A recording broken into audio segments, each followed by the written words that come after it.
So 4 days a week the child was with Jamie. your daughter, and 3 days a week the child was with her father.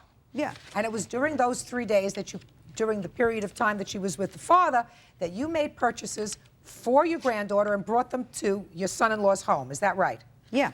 Mr. Mentor, I only have a couple of questions for you, sir. Your mother-in-law brought over these items that she lists here. I don't plan on going through this laundry list of stuff. Items totaling $118 in November of 1998. She brought them to your house, and the clothes were brought to you to have them in your house while your daughter was there. Is that correct? That's correct. All right. Now, what is the present circumstance of the custody and/or visitation arrangement that you have? Does your daughter spend any time in your house? Yes, she does. When? This right here, I have never seen it. My attorney has When was the known- last time your daughter spent time at your house, sir? Thursday. This past Actually, Thursday? Monday, because the mother didn't pick up the child. Is there an ongoing custody battle here? Absolutely. I'm shooting for full custody. Just a second. There is an ongoing custody battle Yes. yesterday. I'm not getting involved in this at all. You two people better get your acts together, because if what I'm reading here is, you said that you want all visitation to stop. No, they said. No, He recommended. she didn't say. The man recommended that. Just a second. Did somebody drag you to special services for children? Nobody dragged you there. You went there and you said that your child's behavior deteriorates when she returns from father's visit, We did. and once threw a jar and hit mother in the eye. That's what you wrote here. Then the caseworker, who heard these facts, went inside, called a supervisor, and wrote down no visitation for father until the court makes orders after the detention hearing. I You want to don't tell you even something. know what went on. You don't even let her tell us. What I want to tell you, madam, is you shouldn't be in the middle of this.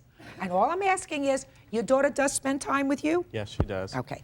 And these clothes were brought at a time when your daughter was with you and brought to your house, Correct. right? They were not brought to his house. They were brought to my house, and he took them to put her to school in them. And I called him the next day because Jamie moved back, and I said, Michael, can I get the clothes for Ashley now? And suddenly he said, Barbara sent him to the cleaners, or this and that. I said, you know, he's taken enough from me. You know, I'm going broke because he left me with a family. I don't need, and won't pay child support. And he just sits there and laughs. I have mean, you copies may of all my agree with him child if you support. want, but I don't I'm agree sorry. with him, madam. What I'm telling you is that it looks to me as if you got a daughter who's trouble. No, she's not. Oh, yes, she is. She's trouble. She's manipulating the system, and probably so is he. However, what they are doing is they're putting this child in the middle, and you are dumb enough to get caught there. The clothes were on your granddaughter. When she comes to her father's house, the couple of $100 worth of clothes that you bought, she will wear, of course, because I doubt whether they're going to fit him, and they're certainly not going to fit his sister. And That's why what I you're said to suing the this sister. sister, why you're suing the sister, I will never understand. Never.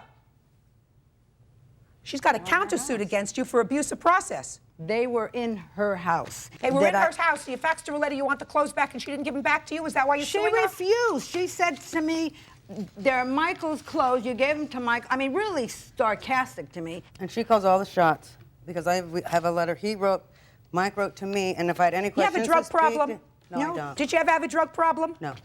Ever been in drug counseling? No. Ever taken a drug test? Yes. When? Oh, I don't know the exact date. How long ago? Month- 6 months ago? No. 5 months ago? About a month ago. About a month After ago. Thanksgiving. Who ordered the drug test? The judge. Did the judge order a hair follicle test? No. No, a random urine test. No. Wide random. Wide. A wide random form of drug tests. If I were the judge in your case, I would order a hair follicle test, not random drug testing. Hair follicle test establishes whether you've used drugs in the past year and in what capacity. I would suggest that you tell that to your lawyer. Madam, you're making a big mistake. You showed me bills for $200. Your case is dismissed, that's all. Your counterclaim, I'm not even entertaining it, that's all. Parties are excused. You may step out. I end up not being able to retire because I have to support his child and his wife. Not that I have to, but I am the grandmother, and I love my daughter very much. And of course, I love my darling granddaughter, even though she's part of him, but nevertheless, she's a wonderful little girl. Her mother can't accept it. Her mother wanted me to stay with her daughter because of the problems that her daughter does have.